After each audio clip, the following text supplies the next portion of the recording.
let's talk about Fatekeeper, because this is one of those titles that I feel like flew a little bit under the radar for some people. But if you were watching that Nordic presentation back in early August, you probably sat up in your chair the second this thing hit the screen. It immediately gave off this incredibly distinct energy. You know when you see a game and you just instantly get what they're going for? That's what happened here. It feels like it is squarely targeting that very specific, very beloved niche of first-person action RPGs that we haven't really seen done justice in a long time. I'm talking about that dark messiah of might and magic vibe, that heavy, physics-based, kick an orc into a spiked wall kind of energy, but blended with the exploration and the scale of something like the Elder Scrolls. It's a bold mix, but man, does it look promising. For a while there, it was just total radio silence, which is pretty standard, but we finally got a proper look at it recently with this 8-minute gameplay showcase. And look, 8 minutes might not sound like a massive deep dive, but in terms of actually understanding the gameplay loop and the fidelity, it was more than enough. Honestly, I was blown away by the presentation. We aren't talking about good for a budget title or charming for an indie here. This game is straight up gorgeous. The lighting engine is doing some serious heavy lifting, casting these moody, dynamic shadows everywhere, and the texture work on the environments is top tier. It just looks crisp, highly detailed, and incredibly atmospheric. But the real star here, the thing that actually matters, is the combat. First-person melee is really hard to get right. It can feel floaty or weightless if you mess it up, but Fatekeeper seems to be nailing that sense of physical impact. It looks crunchy. You're playing as this heavily armored juggernaut, and when you swing a two-handed sword or heave an axe, you can almost feel the momentum shift on screen. It's aggressive and kinetic. And the coolest part? You aren't just hacking and slashing. You're mixing in this telekinetic magic system seamlessly into the combos. So you're swinging this massive hunk of steel, and then with your offhand, you're grabbing enemies or objects with your mind and flinging them around. The animations for all of this look buttery smooth, transitioning from a heavy strike to a spell cast without that janky stutter you sometimes see in these kinds of games. Oh, and I have to mention the rat. You literally have a companion rat just chilling with you, tagging along on the adventure. I don't know exactly how deep the mechanics go with the little guy yet, whether he's gathering loot or helping distract enemies, but just having him there adds so much character and charm to the whole gritty aesthetic. Narratively, it's still a bit of a black box. The developers are playing their cards heavily close to the chest. We haven't really gotten a plot synopsis or a bad guy reveal or anything like that. Even scouring the Discord and the forums, there isn't much to go on. But the environmental storytelling is doing a lot of talking for them. You're wandering through these colossal, ruined fantasy landscapes that feel ancient, like the aftermath of some cataclysmic event that happened centuries ago. It feels lonely and dangerous, which is exactly the vibe you want. Mechanically, they've teased a lot of build variety too. They're talking about dynamic combat systems where you can spec into different schools of magic, hunt down artifacts, and really curate a playstyle that suits you, whether that's pure battle mage or something more brute force. It sounds like there's going to be a lot of replayability there. The best news is we don't have to wait forever to get our hands on it. Fatekeeper is slated to hit Steam Early Access sometime in the next 6 months, so we should be diving into those ruins pretty soon. Now let's talk about Ill, because if you have a stomach for the absolute gnarly side of horror, this is the one you need to be watching. Ever since Team Clout first dropped that initial concept footage way back when, this game has been living rent-free in my head. It's unapologetically going all in on body horror, and I don't mean just a few jump scares. I'm talking about that visceral, twisting, bone-breaking nightmare fuel that makes you want to look away but you just can't. It's got this incredibly oppressive, dark energy that feels like it's channeling the best parts of Resident Evil but with the dial ripped off and thrown out the window. The story is still super vague, which honestly adds to the creep factor. We know it's set in this grim, isolated location that feels very Eastern European. Think brutalist architecture, rotting wood, and cold, gray skies. But it's not just a backdrop. The place feels sick, like the town itself is infected. You aren't just a floating camera observing the gore either. The protagonist has a personal stake here, a reason to be wading through this mess, and that narrative hook is tied directly to the madness unfolding around you. The devs have been really vocal about wanting to create a sense of hopelessness. You know that feeling in a game where you realize nobody is coming to save you? That's the vibe they are nailing. You might even start feeling sorry for the things you're killing, which is a twisted little emotional layer I wasn't expecting. And we have to talk about the tech because visually, It is looking absolutely disgusting in the best way possible. It's built on Unreal Engine 5, and they are flexing every single muscle of that engine. The lighting, the textures on the rotting flesh, the way fluids move, it's almost too realistic. When you're walking through these corridors, the atmosphere is thick enough to chew on. But the real showstopper is the physics and the gore system. Combat isn't just point and click, it's a desperate struggle. The enemies have this complex dismemberment system where they don't just ragdoll. They break apart dynamically based on where you hit them. It's gruesome, sure, but it also adds this layer of tactical depth because you can literally shoot pieces off them to slow them down. Gameplay-wise, it's classic survival horror but modernized. You're exploring, scavenging for scraps, and frantically crafting what you need to survive. The inventory management is going to be a huge part of the stress loop. You don't have magic pockets. You have to make hard choices about what to carry. Do you take the extra ammo or the healing item? Because you probably can't fit both. And the world itself is dynamic. I love this detail. You might fix a generator to power up one section of the map, but doing that might cut the lights in another area you need to backtrack through, effectively changing the threat level and the atmosphere in real time. Keeps you on your toes so you never feel safe. The enemies aren't just brainless zombies, either.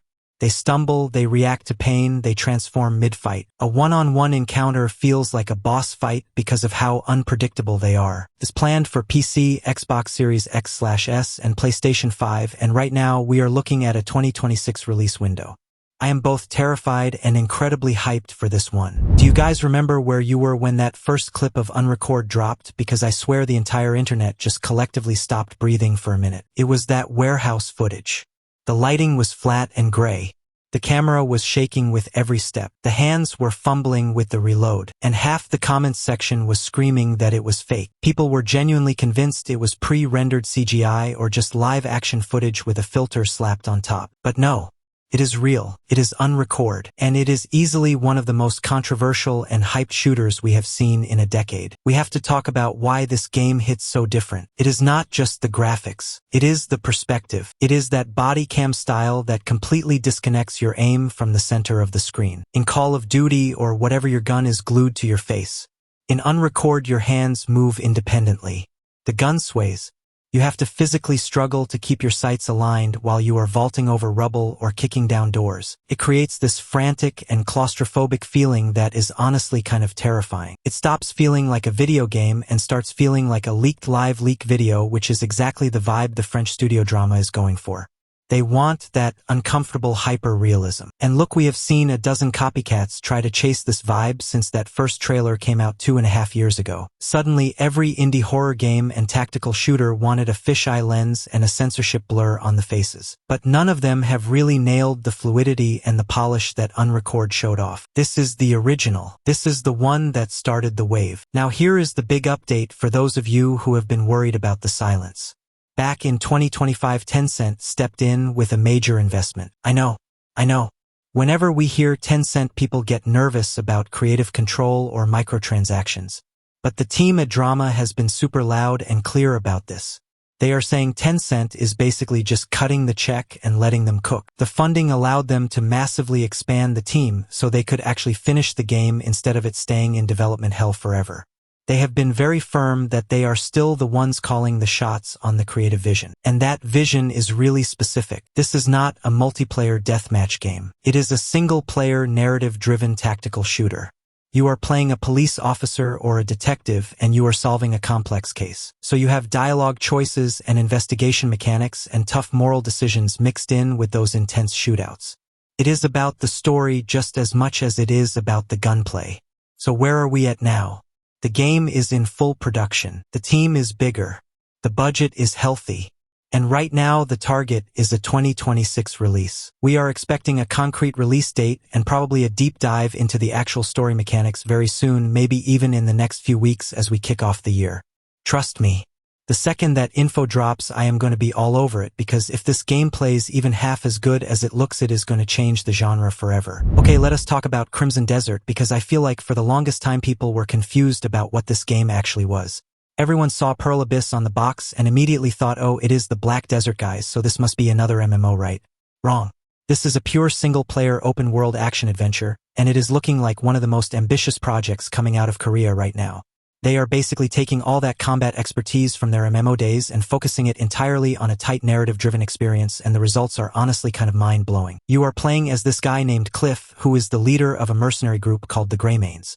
The story is set on this continent called Pywell, which is just ravaged by war, and it sounds like a classic Band of Brothers story where you have been separated from your crew, and you are trying to pull everyone back together while the world burns down around you. Feels gritty. Feels desperate, and the cutscenes we have seen so far have this really high-quality cinematic direction that reminds me of something like The Witcher or huge Sony first-party games. But the thing that really separates Crimson Desert from every other fantasy RPG out there is the combat engine. It runs on their proprietary Blackspace engine, and it does not look like your standard hitbox slapping contest where you just chip away at health bars. It is incredibly physical. It looks like a wrestling game smashed into a sword-fighting game.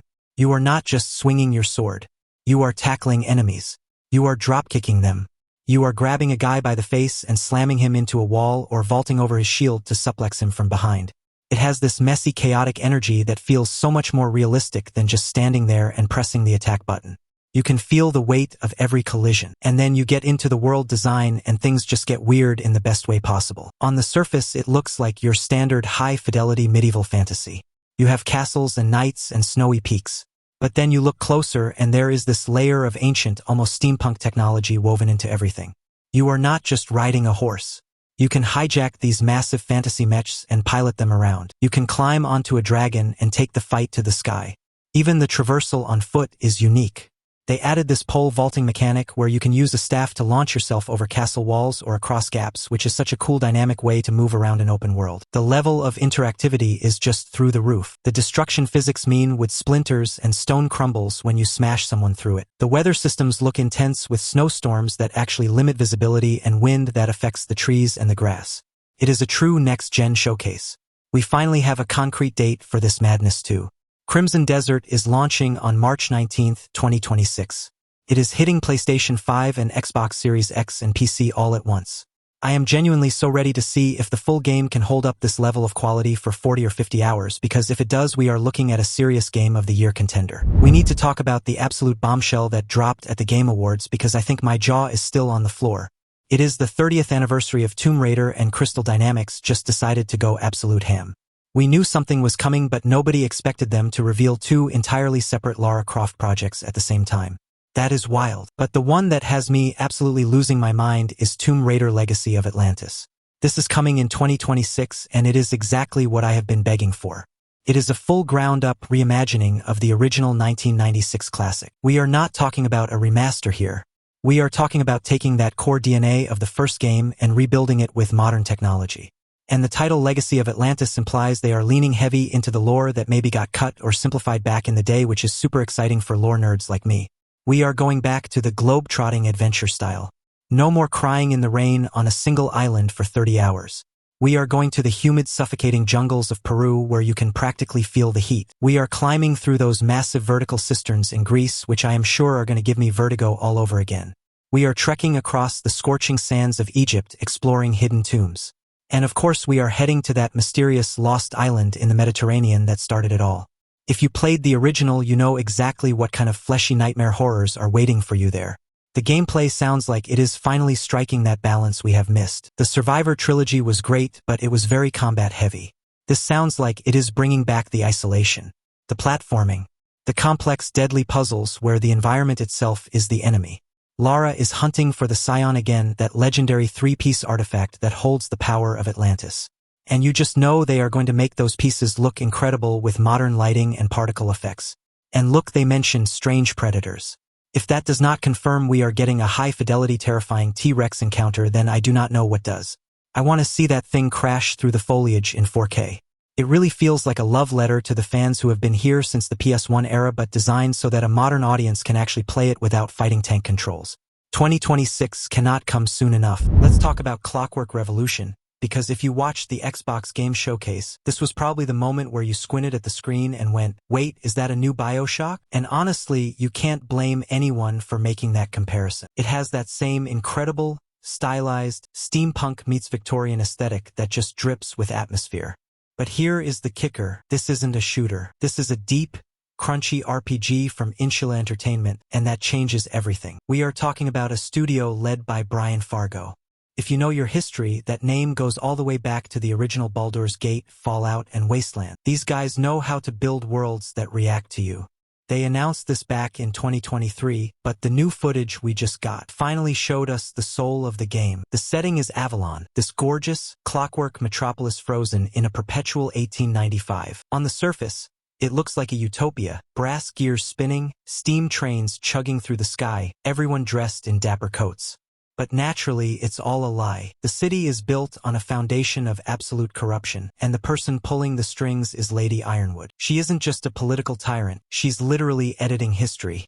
She uses time travel to prune out the bad stuff and keep herself on top, which is such a cool concept for a villain. And that is where you come in. You find this device called the chronometer, and suddenly you are the variable she didn't account for. The gameplay hook here is time manipulation, but it's not just a gimmick where you freeze enemies for 2 seconds. It is woven into the narrative and the combat. In fights, you can seemingly rewind time to undo a mistake or clone yourself to get an angle on an enemy. It looks chaotic and strategic in a way that feels fresh. But the real magic is the butterfly effect system. You travel back to the past, make a choice.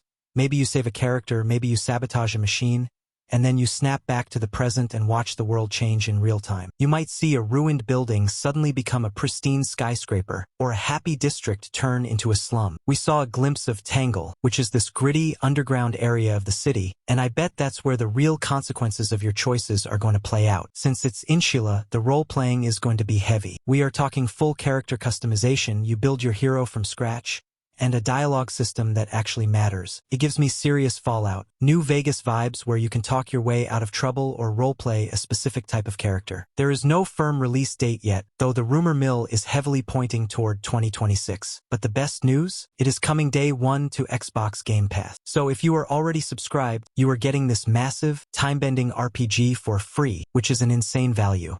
I am genuinely hyped to see how much we can break the timeline in this one. Okay, horror fans, synchronize your watches because we are staring down the barrel of something massive. Resident Evil Requiem is finally almost here, February 27th, 2026, and Capcom is swinging for the fences with this one. This isn't just another sequel. They are framing this as the grand finale, the absolute end of the current story arc that has been building for decades. If you have been following the lore since the Raccoon City days, this is the payoff we have been waiting for. The setup is brilliant because it tackles the biggest problem Resident Evil has always had. Do you make it scary, or do you make it an action game? Capcom's answer this time is yes. They are splitting the campaign between two completely different protagonists, and the gameplay shifts drastically depending on who you are controlling. First, you have Grace Ashcroft. She is a rookie FBI analyst, totally green, and when you are playing as her, the game is pure, unfiltered survival horror. We are talking Resident Evil 7 or Alien, Isolation vibes.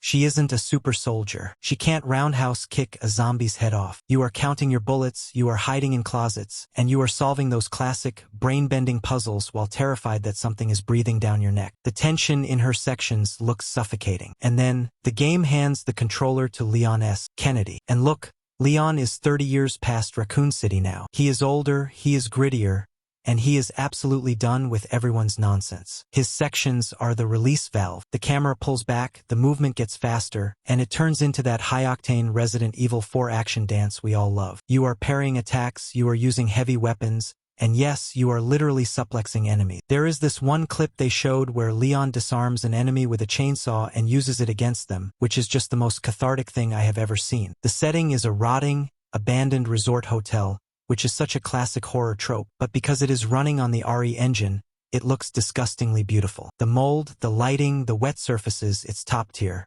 But you aren't just fighting standard infected. You are being hunted by a new stalker type named Victor Gideon. We don't know much about him yet, but he seems to have that relentless, I will walk through a wall to get you energy that made Mr. X so stressful. It is honestly fascinating to see them try to blend these two styles, the helpless dread of the early games and the empowering action of the modern ones, into a single coherent package. It feels like the ultimate celebration of the franchise's history, and tech-wise it is launching everywhere: PC, PS5, Xbox Series X, And yes, the Nintendo Switch 2, which is going to be a huge test for that new hardware. February 27th cannot come soon enough. Get your herbs ready. Alright, now let's talk about Control Resonant, because if you are a Remedy fan, this is the one that is probably making you lose your mind a little bit. We are finally getting that sequel, but it is not what anyone expected. We assumed we would be stepping back into Jesse Faden's boots directing the FBC, but Remedy just pulled the rug out from under us. You are playing as Dylan Faden. Yes, Jesse's troubled brother. The guy who spent the last game in a glass box whispering creepy riddle. That alone changes the entire vibe of the narrative. And the setting is just as wild. We are not locked inside the brutalist concrete walls of the oldest house anymore. The containment has failed completely.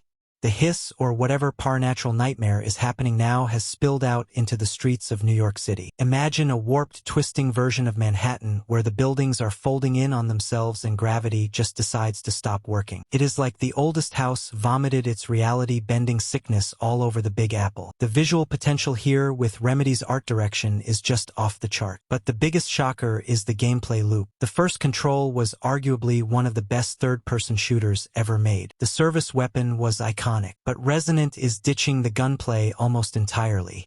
This is a full-blown action RPG with a heavy focus on melee combat. You are wielding this new shape-shifting par-natural weapon called the Aberrant. It is not a gun. It is a living shifting mass that can turn into massive heavy hammers for crowd control or quick dual blades for slicing up single targets. It sounds way more visceral and aggressive. Remedy is calling it intimate and brutal, and honestly I can see why. Dylan has always been the more volatile sibling, so it makes sense that his combat style is less about precision shooting and more about smashing things with telekinetic rage. You are still flinging forklifts and chunks of concrete with your mind, but now you are weaving those powers directly into melee combos. It sounds like they are trying to blend the physics sandbox of the first game with a character action game, and if they pull that off, it is going to feel incredible. Speaking of physics, let us talk tech. This is running on the newest iteration of the Northlight engine. If you thought the destruction in the first game was good, wait until you see this. They are pushing for fully destructible environments where entire building facades can be torn down during a fight. The world design is opening up too. It is not a true open world, but it is these massive open-ended zones across the city giving you way more freedom to explore and find those creepy lore documents Remedy is famous for. The story hook is simple but heavy. Jessie is missing. She vanished under weird circumstances, and now Dylan is the only one who can find her before reality collapses completely. It is a total role reversal, and I am here for it. Control Resonant is targeting a 2026 release on PC, PS5, and Xbox Series X and S. I am terrified and excited all at once. Hell let loose Vietnam. For the longest time people were worried that this was just going to be a reskin or a DLC that would split the player base, but Team 17 has been super loud about this.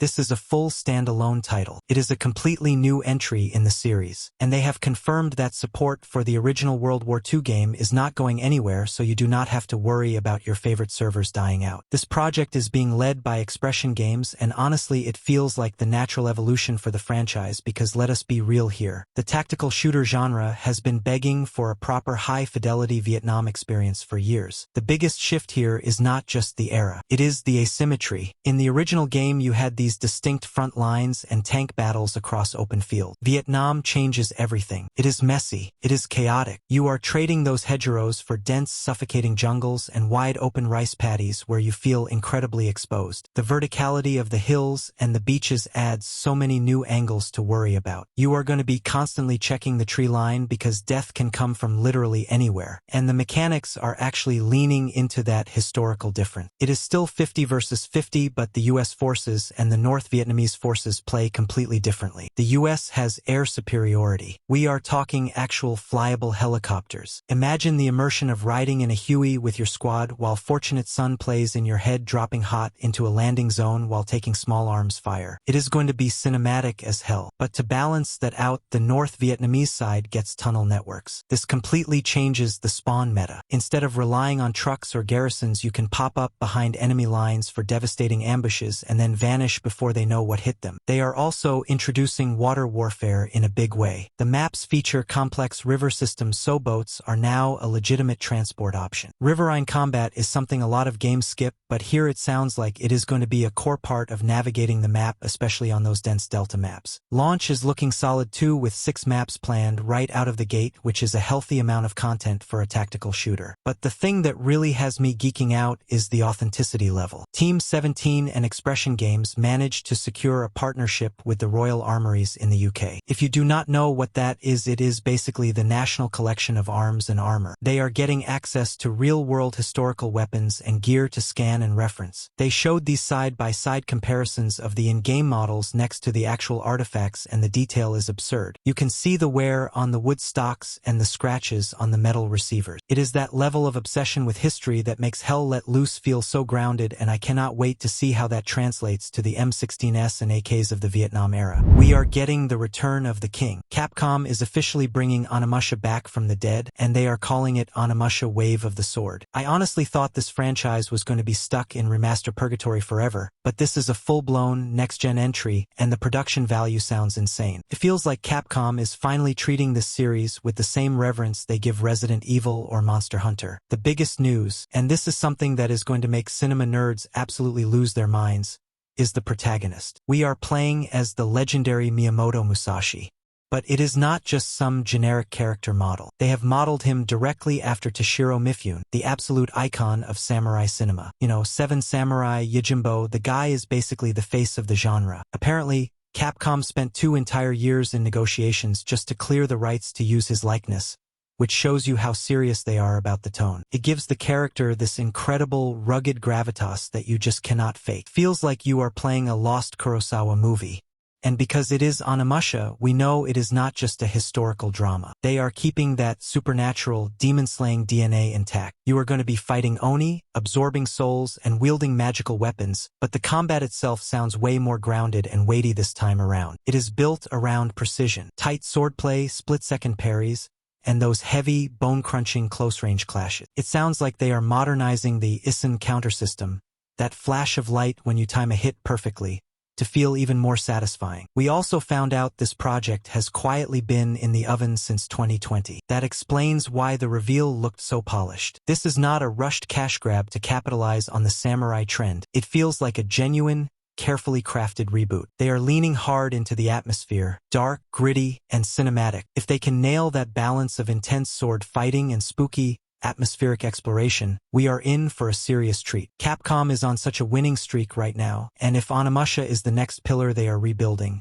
I am all in. Okay, let us talk about Pragmata, because this game has been the biggest mystery in Capcom's lineup for what feels like forever. We saw that first trailer years ago with the astronaut and the little girl and the cat, and then it just vanished. But now we finally know what is actually going on, and it sounds wild. This is a full-blown single-player sci-fi action-adventure set in the near future on a lunar research station. But it is not just a walk on the moon. A massive quake has hit the facility, the AI has gone completely rogue, and now this whole high-tech city is trying to kill you. You play as Hugh Williams, who is this spacefarer decked out in a serious high-tech astronaut suit. And you are with Diana, this strange young android girl, who is definitely more than she appears to be. The goal is simple on paper. You have to escape this hostile moon city and find a way back to Earth before the robotic armies overwhelm you. It gives off major dystopian vibes, but with that slick, polished Capcom aesthetic we all love. The gameplay hook is where things get really interesting though. You are not just escorting Diana. You are basically controlling both of them at the same time. Hugh is your muscle. He is doing the heavy lifting, shooting enemies, dodging attacks, and using his thrusters to hover and reposition around the arena. But Diana is the key to actually winning. She usually rides on Hugh's back like a little backpack of doom, and she can hack into enemies and systems on the fly.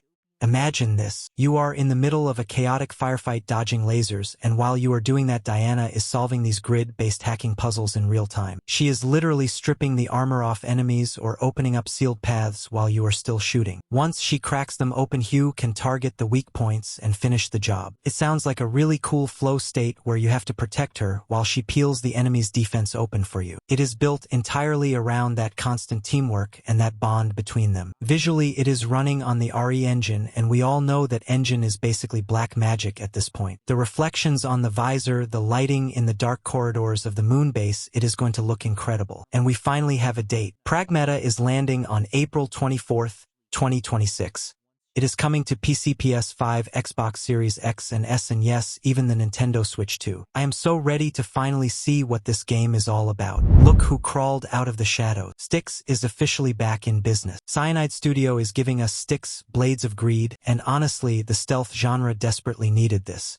If you played Master of Shadows or Shards of Darkness, you know exactly what we are in for. Pure, unadulterated stealth with the rudest, most sarcastic protagonist in gaming history. Styx is the anti-hero we deserve, constantly breaking the fourth wall, insulting the player when you die, and generally just being a menace. And in 2026, he is coming to PC, Xbox Series X, and PlayStation 5 to steal everything that isn't nailed down. The setup this time feels like the stakes have actually been raised. The world is on the brink of a massive three-way war between the humans, the elves, and the orcs, and the spark that is lighting the fuse is this rare, volatile resource called quartz.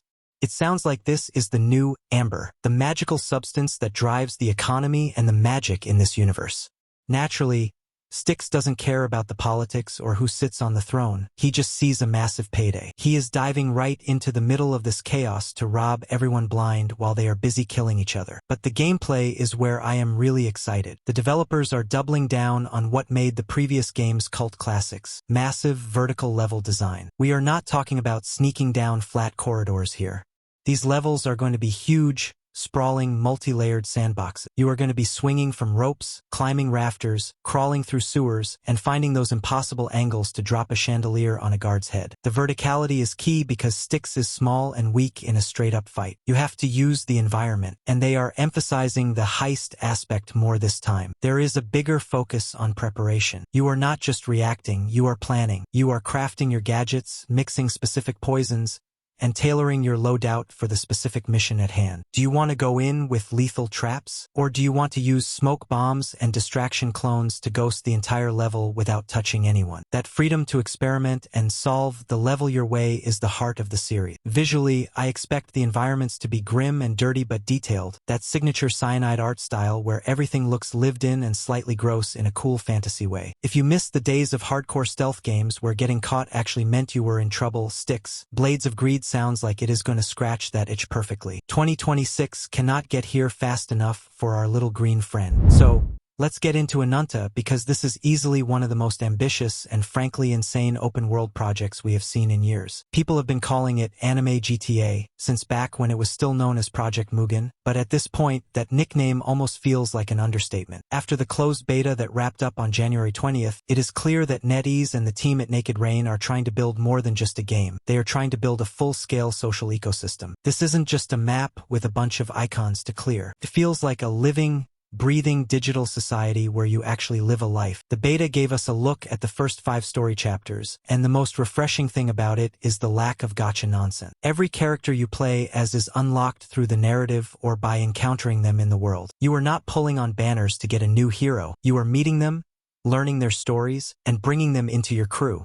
And the roles you can take on are actually meaningful. You aren't just a generic protagonist. You can spend your time as a high-stakes hacker, join the police force to clean up the streets, run a delivery service, or even try to make it as a live streamer within the game's own social media ecosystem. Each path feels like its own distinct lane with its own gameplay mechanics. The level of interactivity in Nova City is genuinely wild. The developers have this philosophy that if you see a door, you should be able to open it, and if you see a court, you should be able to play on it. You can literally go to the movies, hit the gym to buff up, go on dates, or just wander around the malls. The city map even works like a real-world GPS. You set a destination, and it gives you a route just like Google Maps would. And if you're in a hurry, there are these quick teleport spots to zip you across the metropolis. Combat is another area where it really shines. It is fast, flashy, and feels incredibly sharp. You are mixing quick combos with dodges and weapon swaps, but they have added this layer of environmental interaction that feels very Jackie Chan. You can grab a trash can or a park bench or even a tennis racket and use it as a weapon. It has that technical, kinetic feel of the Batman Arkham games, but with that over-the-top anime flair where the screen just explodes with color every time you land a big hit. You can even swing between skyscrapers like Spider-Man to reposition yourself in a fight or just to get around the city. NetEase is playing a very bold game here. They are positioning this as a direct competitor to the biggest titans in the genre, basically acting like even something as massive as GTA 6 isn't a threat because they are offering such a different, hyper-interactive experience. Right now, the release is looking like the second half of 2026. It will probably hit China first before a global rollout, and it is coming to basically everything PC, PS5, and mobile. If they can actually deliver on half of what they showed in that beta, it is going to be a complete game changer. We need to talk about Beast of Reincarnation because this is the moment where Game Freak finally steps out of the shadow of Pikachu to show us what else they can do. It is easily their most ambitious project ever, and if you saw the developer direct in January, you know they are going for a much darker, more mature vibe than anything we've seen from them before. This is a full-blown AAA action RPG, and they are moving away from Nintendo exclusivity to launch this on PC, PS5, and Xbox in summer 2026. The setting is absolutely wild. We are looking at a post-apocalyptic Japan in the year 4026. The world has been ravaged by this parasitic infection called the Blight that turns living things into these horrific, corrupted monsters known as Malefax. You play as Emma, an exile who actually has the power to manipulate plant life, which she uses for both traversal and combat. But she isn't alone. She is joined by Ku, and yes, everyone is already calling him the best boy, a loyal dog who is actually a Malefact himself. The two of them are heading west to find the source of the rot, the titular beast of reincarnation, to try and seal the corruption for good. Game Freak is calling this a one-person, one-dog action RPG, and the synergy between Emma and Ku is the heart of the gameplay. Emma handles the real-time stuff with her katana, and the combat looks surprisingly technical. It gives me serious Sekiro or Lies of P vibes because it's all about the parry. You aren't just blocking to survive. Every time you nail a perfect parry, you earn points that fuel Ku's abilities. That is where the tactical layer comes in. At any point, you can pop open a command menu for Ku. This slows time down to a crawl, almost like a turn-based RPG moment right in the middle of the action. You can pick specific skills for him to use, like stripping enemy armor or providing support, allowing you to pause and breathe when a fight gets too chaotic. It's this cool tempo system where you're constantly shifting between twitch reflex swordplay and strategic planning. And the world building has this eerie, cosmic horror undertone that I love. There is this one rule that everyone in the game follows: never look up at the sky. Legend says something massive and ancient is floating up there, and even just seeing it is enough to bring ruin. It adds this constant sense of dread to the exploration. Between the technical combat, the different spirit stone builds you can customize, and the 3 difficulty settings, including a story mode if you just want to experience the Ghibli-esque atmosphere, it sounds like Game Freak is really trying to appeal to everyone. It is coming to Game Pass on day 1 too, so if you're a subscriber, you'll be able to jump into this vegetative apocalypse the second it drops this summer. I am genuinely curious to see if the studio that gave us Pokemon can pull off a hardcore action title, but honestly, based on what we've seen, I think they might actually stick the landing. If you've been keeping an eye on IO Interactive for the last 20 years, you know they are the absolute masters of the world of assassination. So, when they announced they were taking on the 007 license, it just made perfect sense. But 007 First Light is looking like so much more than just Hitman with a tuxedo. This is a full-blown origin story, and honestly, it's the most exciting thing to happen to James Bond in years because it's not tied to the movies at all. IO has created their own digital Bond, voiced by Patrick Gibson, and he is young, reckless, and a total blunt instrument. At the start of the game, Bond is only 26. He's not the refined super spy we know. He's actually a Royal Navy air crewman who gets recruited into MI6 after a heroic act. The story kicks off with him in a training program, but things go sideways fast during an early mission to stop a rogue agent. It's this failure that forces him to team up with his mentor, John Greenway, voiced by the legend Lenny James, to uncover a massive conspiracy within the British government. It's got that classic spy thriller tension where you don't know who to trust, and since it's a brand new timeline, they can actually take risks with the story that the films probably wouldn't allow. Gameplay-wise, it's clearly built on that rock-solid Glacier engine, but they've evolved it to handle a lot more forward momentum. In Hitman, you're a ghost. In First Light, you're a force of nature. They're categorizing the gameplay into 4 pillars: spycraft, instinct, gadgets, and combat. So yeah, you can still do the silent assassin thing, sneaking through a global chess tournament in Slovakia or a tech gala in London, but if things get messy, you can actually fight back. The combat looks brutal and physical, and they've even included those high-octane car chases in the Aston Martin Valhalla that the series is famous for. One of the coolest things is how they're handling the Bondness of it all. You'll be visiting Q Branch to pick out gadgets, like that classic explosive watch, and you'll encounter reimagined versions of M, Q, and Moneypenny. It's all about earning that 007 number. Plus, they've even brought in Lenny Kravitz to play the main villain, a pirate king named Bama. How cool is that? The game was originally slated for March, but it's been pushed back slightly to May 27th, 2026, to give the team time for that final layer of polish. It's launching on PC, PS5, and Xbox Series X, and there's even word of it hitting the Nintendo Switch too. If you've been missing a proper single-player Bond adventure, this looks like the one we've been waiting for. Phantom Blade Zero is one of those projects that looks so smooth it almost feels like a trick of the light, but everything we saw at the Game Awards 2025 confirms it is very much the real deal. S-Game finally stopped being shy and gave us the massive news everyone was waiting for, an official release date of September 9th, 2026. They dropped a brand new trailer that was absolutely packed with gameplay, and it's clear they are doubling down on this dark, moody kung fu punk aesthetic. It is a world where ancient wuxia traditions collide with strange, almost steampunk energy, and it creates this atmosphere that is just dripping with style. The combat is the absolute soul of this game, and it looks blisteringly fast. We're talking blink and you miss it parries, acrobatic wall runs, and these incredible cinematic finishers that make every encounter look like a choreographed scene from a high-budget martial arts flick. You're playing as Soul, an elite assassin who has been framed for murder and only has 66 days left to live. That ticking clock adds a desperate, aggressive edge to the way you fight. The new footage showed off some wild weapon variety too. Everything from standard blades to massive spears, heavy hammers, and even these bizarre hook swords that let you pull enemies in for some truly brutal combos. One of the most impressive things the developers have been talking about is how they've achieved this level of kung fu punk movement. They actually brought in Kenji Tanigaki, the action director for the Rurouni Kenshin live-action movies, to handle the choreography and motion capture.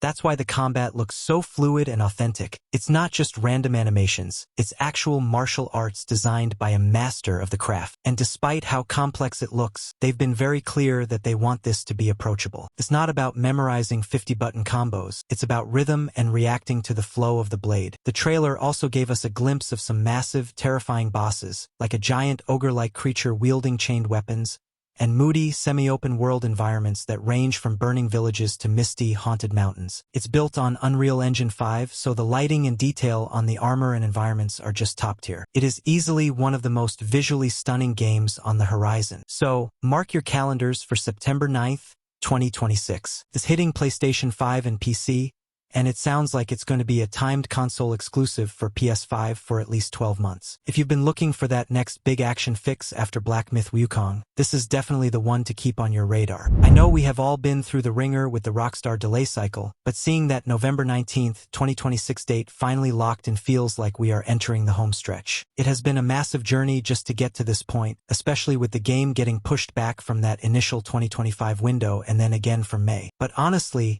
if any game deserves the "it is done when it is done" treatment, it is this one. Rockstar is pouring an ungodly amount of money into this thing. We are talking potentially the most expensive entertainment product in history, and you can tell they are trying to redefine what an open world even looks like. We are heading back to Vice City, but this is not the neon 80s fever dream anymore. It is a hypermodern, messy, vibrant take on the state of Leonida, which is basically Rockstar's love letter to the absolute chaos of Florida. The story is moving in a much more intimate, character-driven direction too. You have got Lucia, the series' first female lead in a mainline entry, and Jason, and the whole Bonnie and Clyde dynamic is central to everything. The rumors about the campaign length are just staggering. We are hearing roughly 75 hours just for the main story. When you factor in the side content, the random encounters, and just existing in that world, it is going to be a massive time sink. One of the things that actually sounds revolutionary is the level of interactivity. For years, open-world games have been criticized for having cardboard buildings you cannot enter. But the word is that Leonida will feature over 700 enterable shops and locations. Malls are not just backdrops, they are functional. You can walk into a store, browse, and interact with the world in a way that feels way more Red Dead 2 than GTA 5. The detail in the NPC AI is also supposedly getting a massive boost, making the streets feel less like a shooting gallery and more like a real social ecosystem. The scale is another thing people are losing their minds over. The mapping community has been piecing things together from the leaks and trailers, and Leonida is looking to be at least twice the size of Los Santos. We are talking massive swamps, the Keys, rural towns like Port Gellhorn, and the sprawling urban density of Vice City itself. It is built on a newer version of the Rage engine that handles draw distances and density in a way that is going to push the PS5 and Xbox Series X to their absolute limits. Now, let us address the elephant in the room, the price. There has been a lot of chatter about that $100 base price tag. While Rockstar has not officially confirmed it, the industry is definitely leaning toward these massive AAA titles breaking the $70 ceiling. If the standard edition hits $100, I can only imagine the deluxe or collector's versions hitting $200 or more, especially if they bundle in physical goodies or early access to whatever the next evolution of GTA Online turns out to be. It is a lot of money, but for a game that people will likely be playing for the next decade, a lot of fans are already bracing their wallets. It is going to be a long wait until November 19th, but at least we have a concrete target now. PC players, I am sorry, but you know the drill. You will probably be waiting until 2027 or 2028 to see those ultra settings. For everyone else, it is time to start clearing your schedule for late 2026. We have all seen Logan in the movies and the team-up games, but I don't think anyone is actually prepared for what Insomniac is cooking up with Marvel's Wolverine. Even though it is running on the same engine as Spider-Man 2, you need to throw those bright, colorful superhero vibes right out the window. This is a completely different beast. It is dark, it is heavy, and it is unapologetically violent. The developers are leaning much closer to the raw, visceral energy of something like the recent God of War games. Logan is not pulling his punches here. When those claws come out, it is going to be messy. We are talking about a confirmed 16+ rating, so they are clearly leaning into the blood and the brutality that makes Wolverine who he is.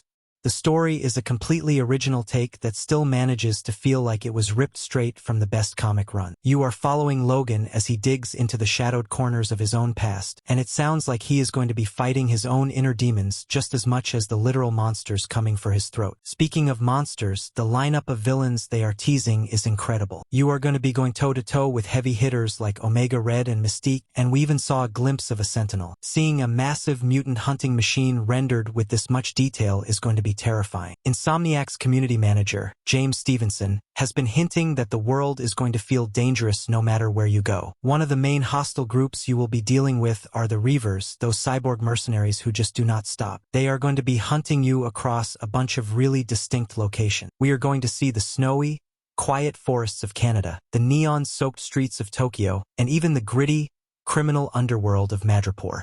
That variety is so important for a Wolverine game because Logan is a character who has been everywhere and seen everything. The combat is really where this is going to live or die, and everything we have heard points to it being heavy and impactful. You can feel the weight of his movements. It is not about zipping around like Peter Parker. It is about being a tank that keeps moving forward no matter how much damage you take. Some allies will stand by him, but for the most part, it sounds like a very lonely, intense journey.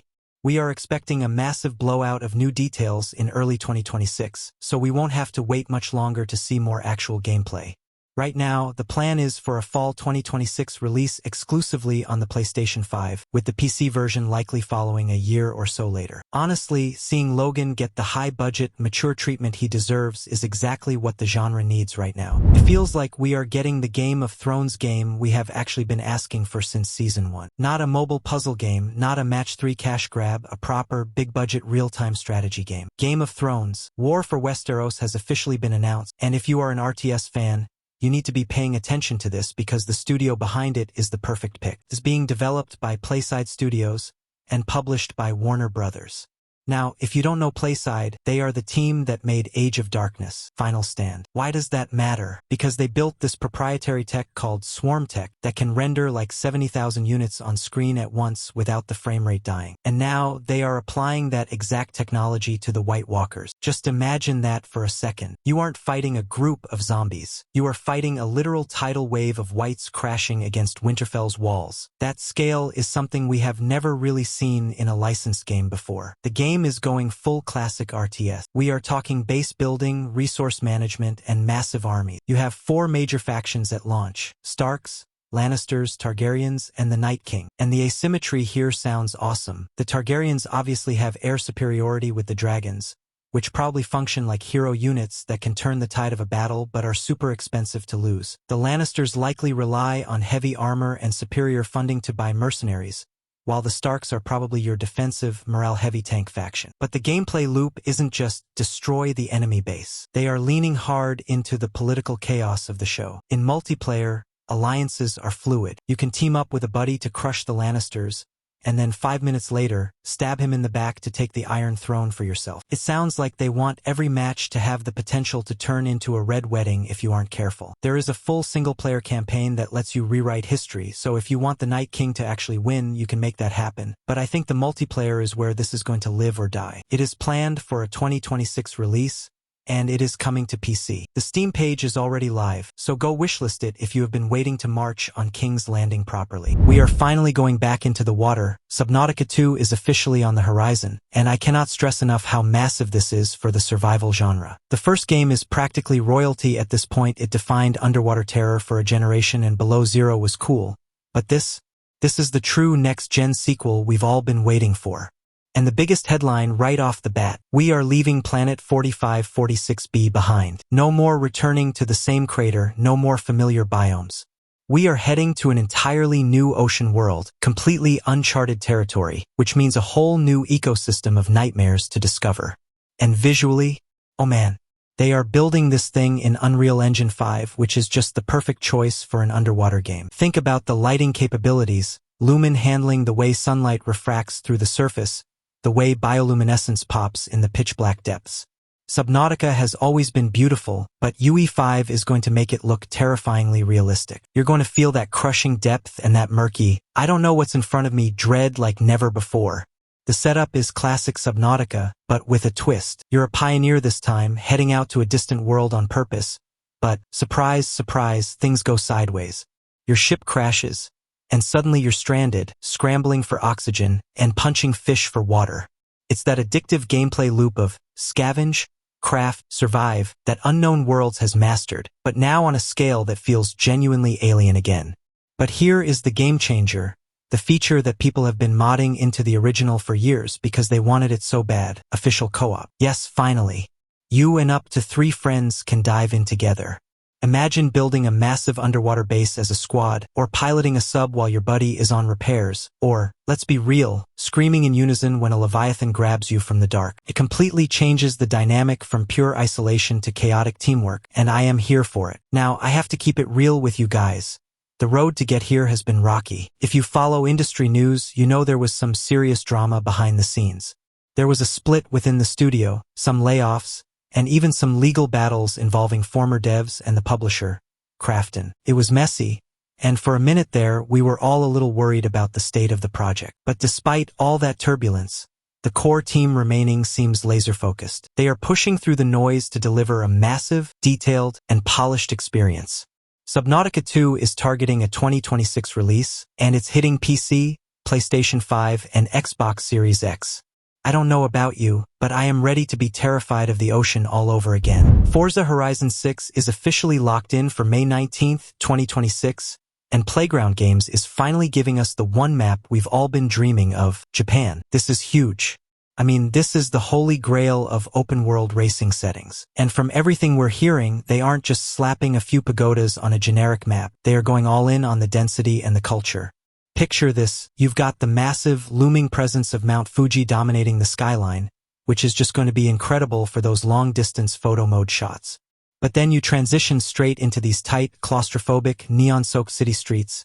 Think Shibuya or Akihabara vibes, where the lighting engine is just going to flex hard. The way the neon reflects off wet asphalt at night is going to look insane. And then, contrast that with these quiet, winding mountain roads and sleepy villages buried under blooming sakura trees. It sounds like they're really trying to nail that specific atmospheric mix of modern, electric chaos and traditional, quiet beauty that Japan does so well. Playground Games has always been the king of environmental detail. Their photogrammetry is unmatched, but they're saying this is the most detailed world they've ever built. They want you to feel the texture of the place. And the season system is returning, which, thank God, because that's the heartbeat of Horizon. But it sounds deeper this time. It's not just, oh, now there's snow. It's about how the mood shifts. Imagine the sound design changing during a heavy rainy season, or the way the grip levels feel different on those falling cherry blossom petals. It changes the vibe of the drive, not just the look. And of course, you can't do Japan without respecting the car culture. They are putting a massive spotlight on the JDM scene. We're talking proper drifting mechanics, hopefully with better tire physics for those tuj runs, and deep customization. They even mentioned K-cars, which is hilarious and awesome. Imagine ripping a tiny 600 cubic centimeters box through traffic. It's going to be wild. Launch day is looking stacked, too. They're aiming for nearly 600 vehicles right out of the gate. Obviously, you'll have your German precision engineering and American muscle in there, but expect a heavy roster of Japanese legends. Plus, new co-op features and more city-focused track layouts, which is great because Horizon 5 felt a little too open sometimes. We need those technical 90-degree city corners.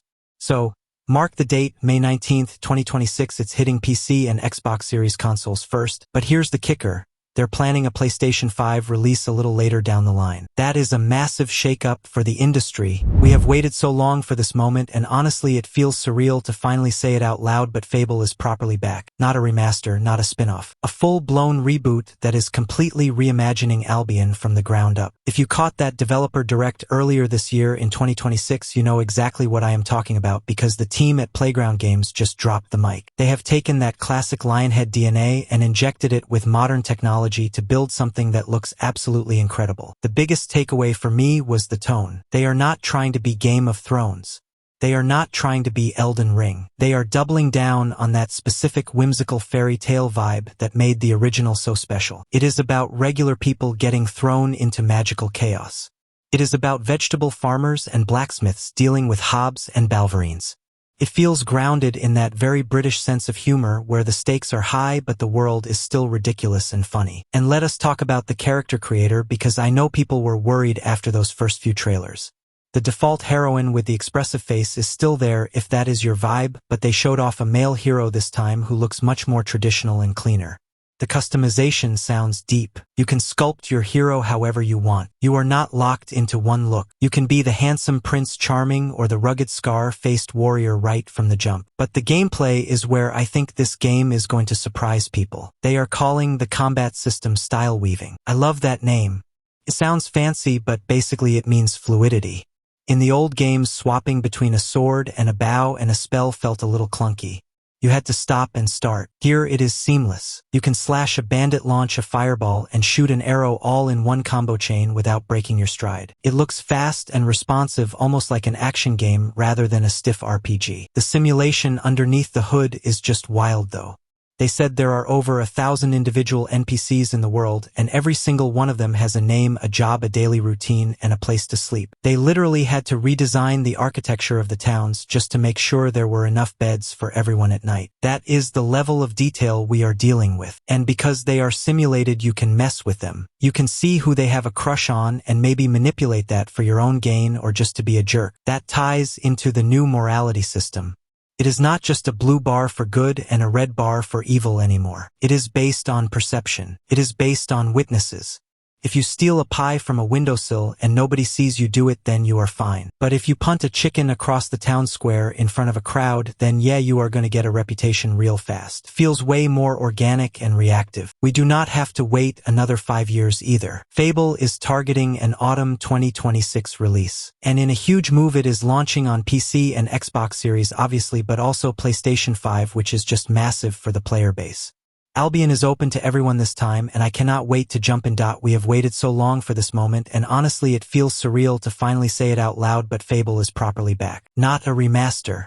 Not a spin-off. A full-blown reboot that is completely reimagining Albion from the ground up. If you caught that developer direct earlier this year in 2026, you know exactly what I am talking about because the team at Playground Games just dropped the mic. They have taken that classic Lionhead DNA and injected it with modern technology to build something that looks absolutely incredible. The biggest takeaway for me was the tone.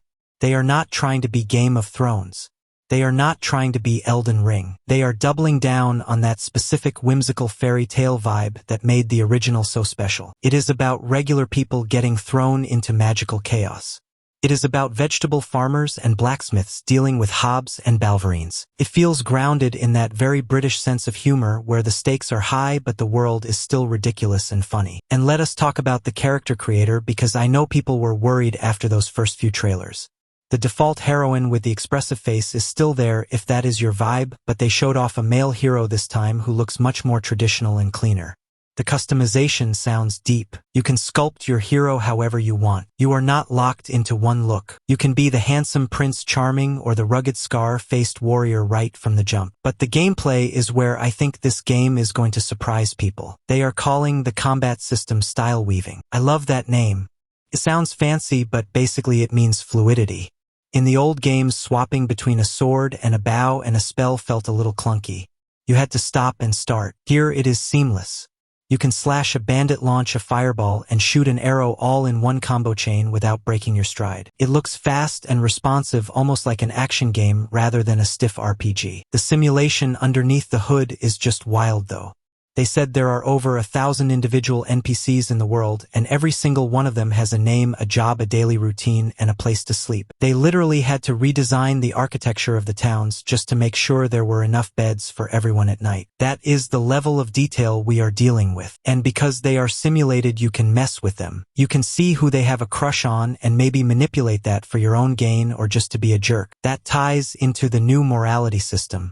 It is not just a blue bar for good and a red bar for evil anymore. It is based on perception. It is based on witnesses. If you steal a pie from a windowsill and nobody sees you do it, then you are fine. But if you punt a chicken across the town square in front of a crowd, then yeah, you are going to get a reputation real fast. Feels way more organic and reactive. We do not have to wait another 5 years either. Fable is targeting an autumn 2026 release. And in a huge move, it is launching on PC and Xbox Series obviously, but also PlayStation 5, which is just massive for the player base.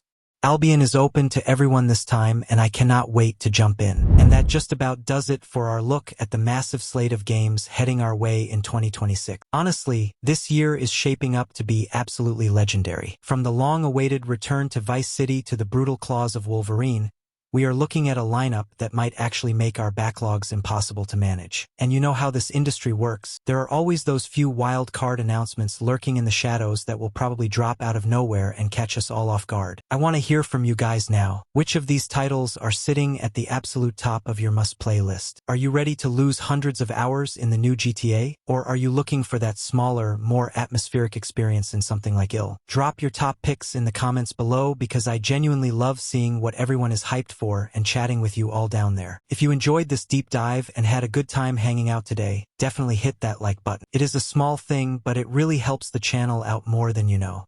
And if you are wandering in here for the first time, why not subscribe and flip those notifications on? That way, you are always the first to know when the next big gaming roundup or deep dive drops. Thanks so much for watching, take care of yourselves, and I will see you in the next one.